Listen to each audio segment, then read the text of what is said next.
Hello my people, welcome back to Life Like Igloo. I'm Igloo, the life that is of. It's another video for you, but you probably don't know this because I haven't mentioned it that much in my videos and stuff, but I love video games. I'm a big gamer, I've done it since forever, and it's something I still love to do. I'm in Uganda, and thankfully we have like nice gaming laptop, which is great. And let me tell you something. Having a laptop in Uganda compared to having, for example, like a desktop computer is much, much, much better. And that is because in Uganda, power cuts are quite frequent. The power here is not that consistent, even though we pay for it and stuff. It's still getting worked on. It still goes out every now and again. And if you're on your desktop working stuff and the power goes out like that, you're screwed. Whatever you're working on, you just lost a bunch of progress and it's a nightmare. So having a laptop is much more versatile. And that brings me on to the subject of this video. By the way, don't forget to like, subscribe, comment if you want to, because I like to interact with you guys. Anyway, the subject of this video is games you can play, well, let's say low power games you can play for when there's no power, or when there's a power cut, because when it happens in Uganda, I still want to play stuff. So there's a few things. I've got just the screen here, that's why I'm gesturing that way. But I'm going to just talk through 4 or 5 games which still run very well when your laptop is in power saver mode. So you can get an extra couple of hours of gameplay in, or hopefully that's long enough to tide you over the power to come back on, and then you can charge your laptop and you didn't actually lose anything.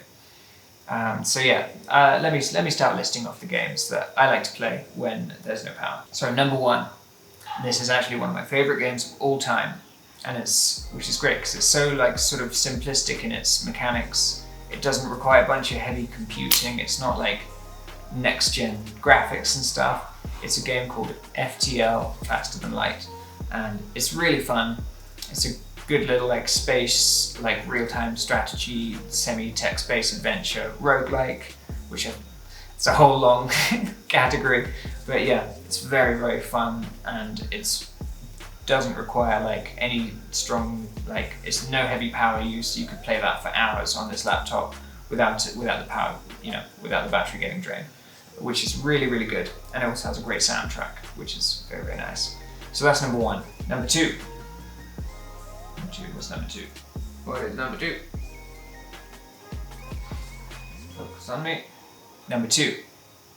This one is called Kingdom 2 Crowns. And there's actually a couple of Kingdom games, and they're kind of interchangeable because they're kind of variants on the same one. There's Kingdom Classic, there's Kingdom New Lands, and then there's Kingdom New Lands, and then 2 Crowns, and they're all basically the same game and interchangeable. But yeah, the one I have on here is called Kingdom 2 Crowns, and it is a nice little sort of side-scrolling pixel graphics game.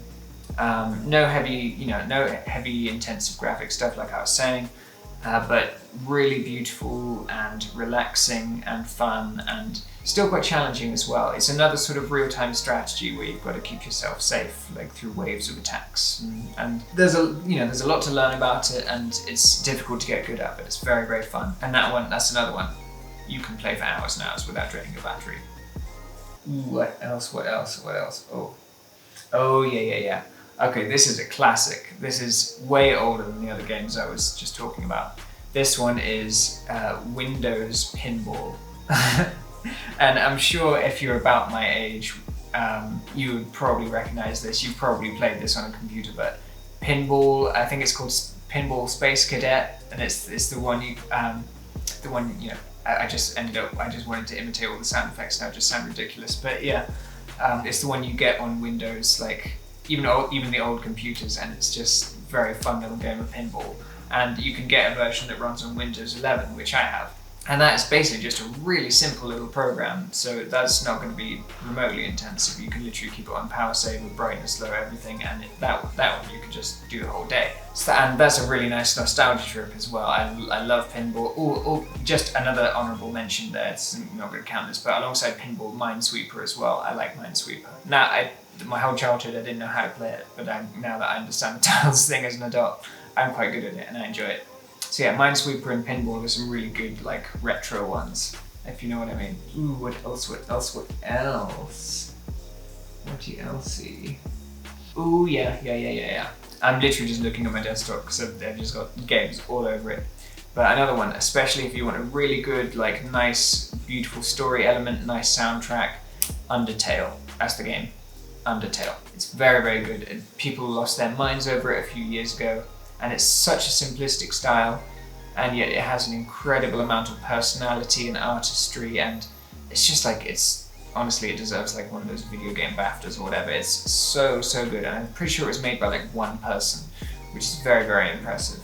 I played through it 2 or 3 times, I think. Yeah, and there's different endings, and you can do all kinds of stuff. There's good replayability, and like I said, very simple. You can play that all day. Wouldn't drain your battery. I mean, obviously, more than your battery usually drains. It's less than internet browsing, for example. Yeah. Oh, I love that one as well. That one has a place in my heart. It's made me smile. It's made me sad.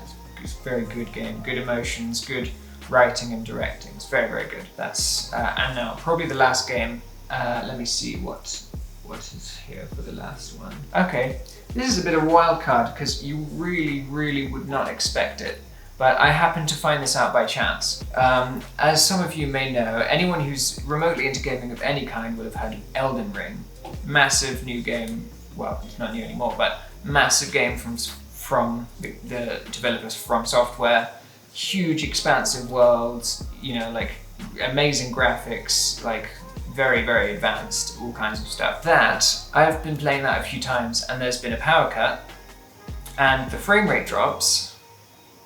But the actual performance in terms of lagginess and playability barely changes. It's really weird. Like playing, like when I've got it plugged in, the graphics card is whirring like a jet engine and stuff, and it's working really hard and it looks beautiful. Power goes, the lights go out, I continue playing Elden Ring. But yet, it's the frame rate's half of what it was, which it went from like 60 frames per second to like 30 frames per second. That's, for anyone who's not really fussy, that's still really good. And that means that's like running off your basic graphics card, not like the powered one, which means the consumption is way lower. And I just found it to be perfectly playable, even with no power. The laptop can still run Elden Ring.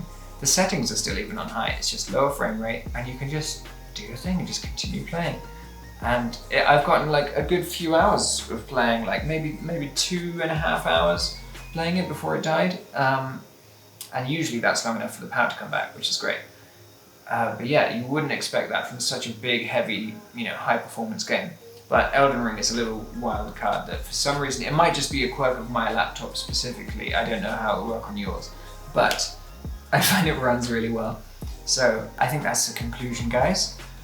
So if you are thinking of coming to Uganda or coming to anywhere with spotty power connections, you need a good cluster of games where you can run it off battery for a little while and it's not unplayably laggy and slowy, unplayably laggy and slow, because that's just no fun. That's just going to spoil your experience. You need something that's going to still be satisfying and enjoyable, especially if you're really bored because the power's gone and you were doing something entertaining. That's something that's quite consistent. Other than that, one other game I just realized that I play with my wife is good old-fashioned, what do you call it? Cards. Just playing cards. Me and my wife playing cards. It's just as fun as any of these digital games. So if you're not even into gaming, you can just play some digital cards. That's not digital cards? Playing cards. Sorry, you can tell I'm getting tired. Yeah, but anyway, I'll conclude this video. This video has been sponsored by the incredible, amazing Sticky Bunny Weird. She's an artist who makes music, and she's on Spotify and all kinds of other platforms. I prefer Spotify. You can find them anywhere if you have like Audiomack or iTunes or whatever, or want to hear it on SoundCloud. I think it's on SoundCloud. I'm not sure. But pretty much everything else. YouTube, there's music videos, visualizers. Yeah, please enjoy Sticky Bunny Weird. And if you also want to like my video and subscribe and comment so that I can comment back, that would be nice too. So if you feel like doing that, yeah, Vicky Bye guys. Bye bye.